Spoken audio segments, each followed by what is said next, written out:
Hi everyone, मेरा नाम ऋषभ है और आज हम लोग बात करने वाले हैं गोदरेज कंज्यूमर की। अब आप कहेंगे कि इसके बारे में आप क्या डिटेल एनालिसिस करने वाले हैं या फिर कुछ और है यहाँ पर इस वीडियो में। और वो क्या है, वो है जो बोनस अनाउंसमेंट अभी हाल फिलहाल कंपनी ने किया है अपने Q3 रिजल्ट्स के साथ। जिस दिन इन्होंने रिजल्ट्स अनाउंस किया 24 को, उसी दिन इन्होंने बोनस भी अनाउंस किया है। और शायद ये बोनस आपको लगेगा कि ये उस तरीके का है कि अपने निगेटिव रिजल्ट्स को छुपाने के लिए कुछ पॉजिटिविटी दी गई है। मतलब आप ये समझ लीजिए कि बहुत सारी चीजें खराब जब आप दिखाएंगे तो उसका इंपैक्ट ज्यादा निगेटिव पड़ सकता है कंपैरेटिवली उन खराब चीजों की जगह आप एक साथ में पॉजिटिव चीज डाल दें, जिसका शेयर मार्केट पर बहुत बड़ा इफेक्ट पड़ता है। हम सब जानते हैं कि डिविडेंड नाम की जो चीज होती है वो हम सबको चाहिए होता है, ठीक है। तो जो गुड नाइट बनाती है कंपनी, उसने एक गुड न्यूज भी अनाउंस करी है साथ ही साथ। तो जान लेते हैं वो गुड न्यूज क्या है, ठीक है। तो कंपनी ने 500% डिविडेंड का अनाउंसमेंट किया है अपने Q3 रिजल्ट्स के साथ। अब 500%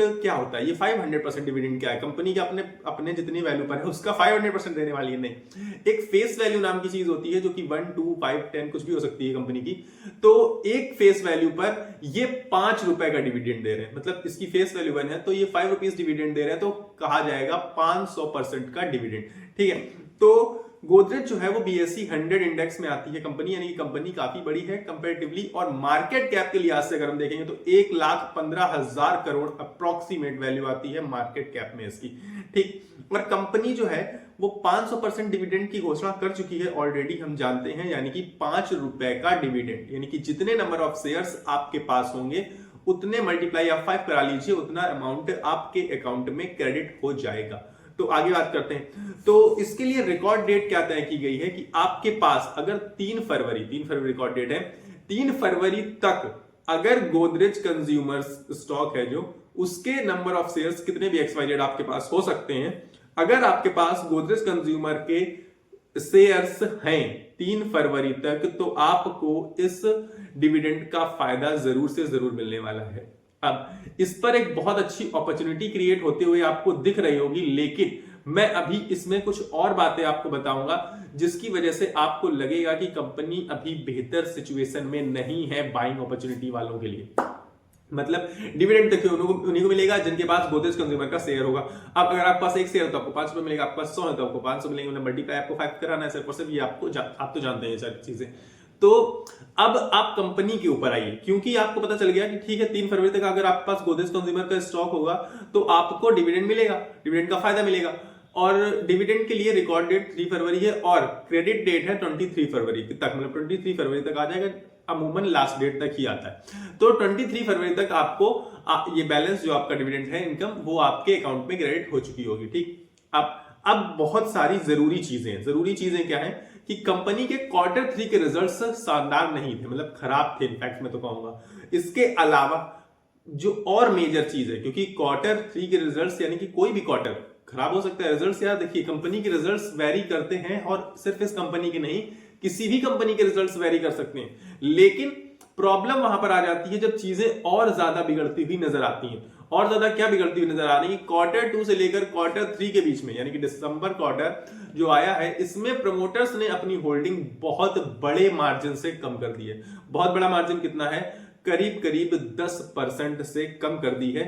Q2 के टाइम पर 63% थी इनकी प्रमोटर होल्डिंग, और फिलहाल 53% है, यानी कि 10% से अपनी होल्डिंग को कम करते हुए नजर आए हैं प्रमोटर्स। अब आप गोदरेज कंज्यूमर का टॉप उठाकर देखेंगे तो वो भी Q2 के ही टाइम पर है, Q2 एंडिंग, और उसका टॉप एक साथ ही लगभग बना था।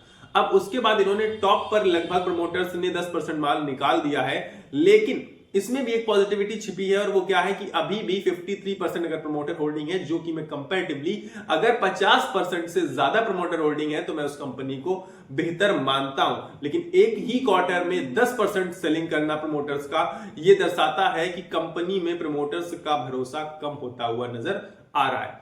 दूसरी चीज कि इसके अलावा एक और निगेटिव चीज हुई है। निगेटिव चीज क्या हुई है कि जो रिटेल इन्वेस्टर्स हैं, अगर आप Q2 के टाइम में उठाकर देखेंगे तो वो 5% थे, और वो जो 10% पूरा का पूरा प्रमोटर्स ने खाली किया है, वो पूरा का पूरा रिटेल इन्वेस्टर्स के कोटे में गया है, यानी कि अब रिटेल इन्वेस्टर्स का जो होल्डिंग है वो 15% है।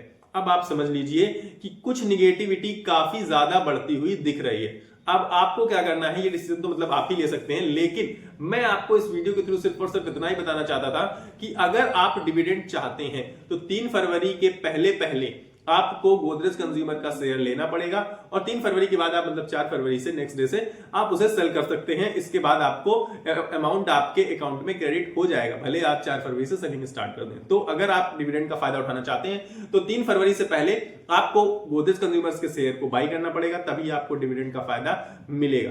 तो ये सारी चीजें मैं आपको बताना चाहता था, लेकिन अगर आप बाई कुछ कर रहे हैं तो अपने ही रिस्क पर करिएगा, क्योंकि मुझे कंपनी काफी रिस्की महसूस हो रही है और इस समय शेयर मार्केट का जो ट्रेंड है वो भी काफी ज्यादा लो ट्रेंड है, डाउन ट्रेंड है, नीचे जाने के चांसेस ज्यादा दिख रहे हैं कंपनी के।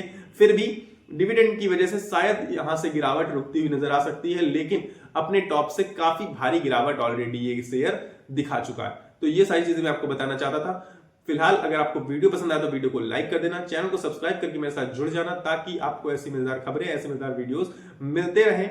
मिलेंगे अगले वीडियो में, तब तक के लिए आपको क्या करना है, वीडियो को लाइक करना है, चैनल को सब्सक्राइब करके मेरे साथ जुड़ना है और अपनी सेहत का ख्याल रखना है। इसके अलावा आपको कुछ नहीं करना और मिलेंगे अगले वीडियो में। तब तक के लिए स्वस्थ रहिए, मस्त रहिए। नमस्कार, धन्यवाद।